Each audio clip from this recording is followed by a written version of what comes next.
Hey guys, welcome back to Pikastache's The Royal Trap playthrough. So last time we left off with Oscar and Callum going in two places, so this time we're actually going to choose who we're going to talk to tonight.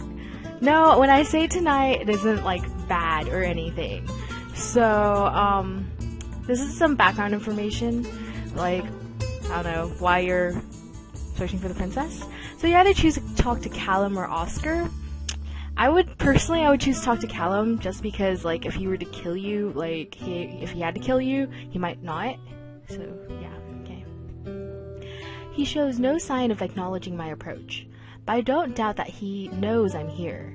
Still, it provides me the chance to study his profile without having to meet his eyes. Divorced from his usual challenging expression, his features were not unhandsome. With better clothing and a more pleasant attitude, he would be fair competition to any princely brigade. As it is, it's hard to imagine him in a ballroom as anything but a panther in ballet shoes. Graceful, but ridiculous. And yet far too dangerous to laugh at. His focus was admirable. He is clearly an angry young man, but he does not follow that rage to distract him from pursuing his goal. He chose a path, fitted me into his plan, and drove forward without hesitation. When Oscar complicated matters, he accepted that and kept moving. In a way, I envy his ruthless certainty. If it were Oscar captive and missing, I can only hope that I would have had that strength and forethought to bind allies to my cause. We are not so different, he and I. We both do what must be done. I can't read! Following his gaze, he looked up into the sky.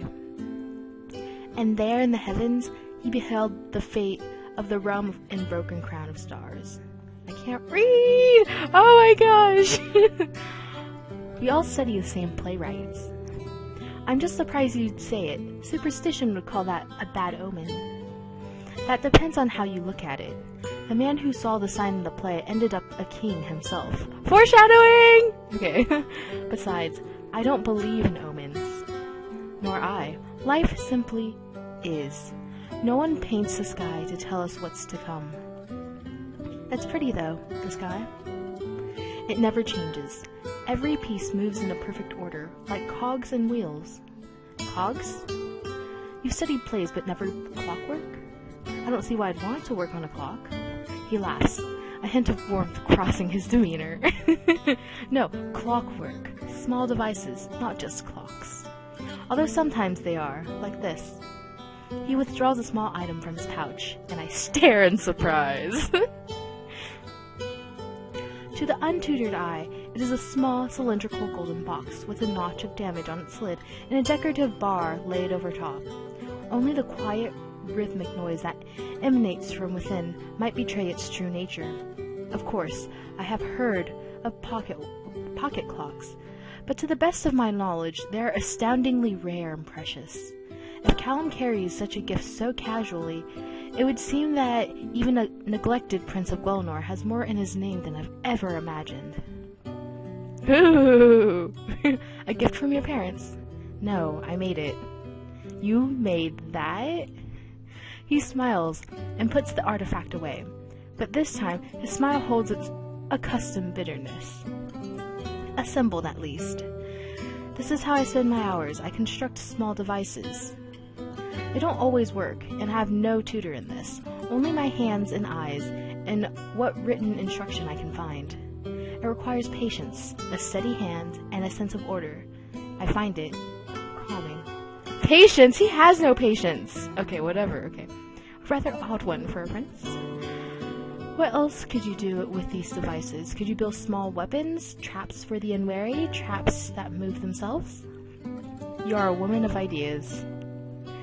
If I had known how talented a prince's companion could be, I would have resented the lack far more. That's kind of you to say. And you have no staff of your own, then? No. Since I was young, my parents' attention had been devoted solely to their princess. After losing a son, I would have thought they'd treasure all of their remaining children. He snorts dismissively. Well, everything's going to change now, isn't it? What do you mean? They can't ignore you anymore. Once you've rescued the heir from the clutches of evildoers, you'll be a hero. Right. What's wrong? None of your business. He moves away from the tree.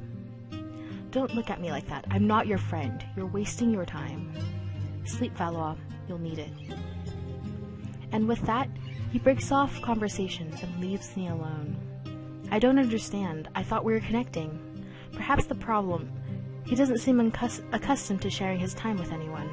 Such a man would not make for a good king. Chapter 3. The Revelation.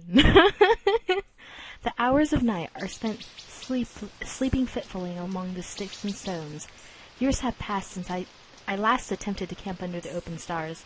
I'm not accustomed to it. Every noise startles me to alertness, the hum of insects, the croak of frogs, the restless slumber of my companions, the too early cries of birds. Each time, I must still my heart and slip back into darkness. I do need my sleep. When the sky begins to lighten, we arise. Oscar's scavenging turns up birds' eggs and wild asparagus, foods that can be cooked quickly even without utensils. Neither Callum nor I make any reference to our conversation the night before. This morning, we are strictly business.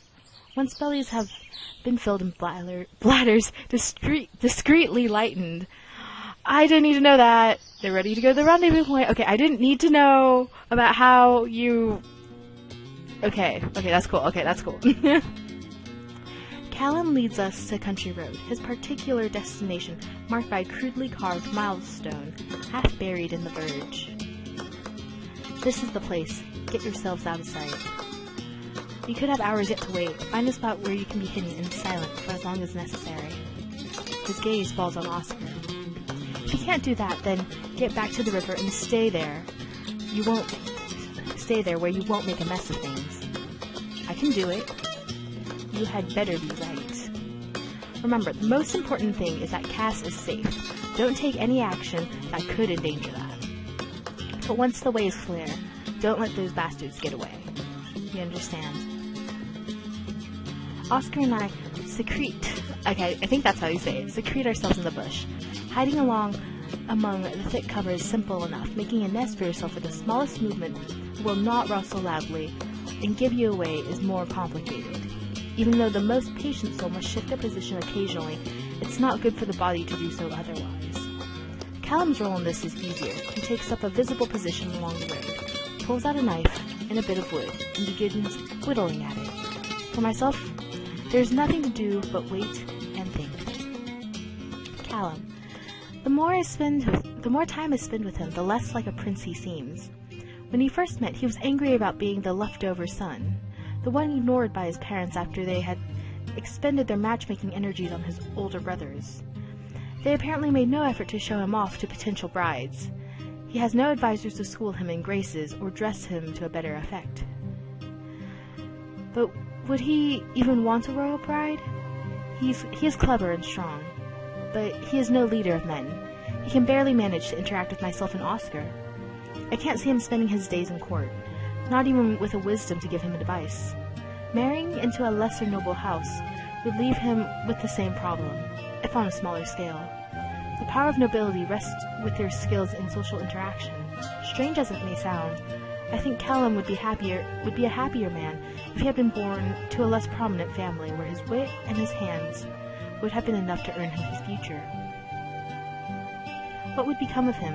Will he spend his life as a bachelor tucked away in the back halls of the palace, meddling with his devices, forgotten? Or will he be bestowed, like a gift upon some old widow seeking royal favor? He is not my responsibility. Once Cassidy is safe, my forced allegiance expires. And yet, I cannot help feeling some sympathy for the man. We both face an uncertain future. ... So, I'm gonna, stop my walkthrough here for the next episode, because I actually had to retake this episode since I lost it. This one episode. So, give me a thumbs up, favorite, comment below, message me, whatevs, and thank you for watching!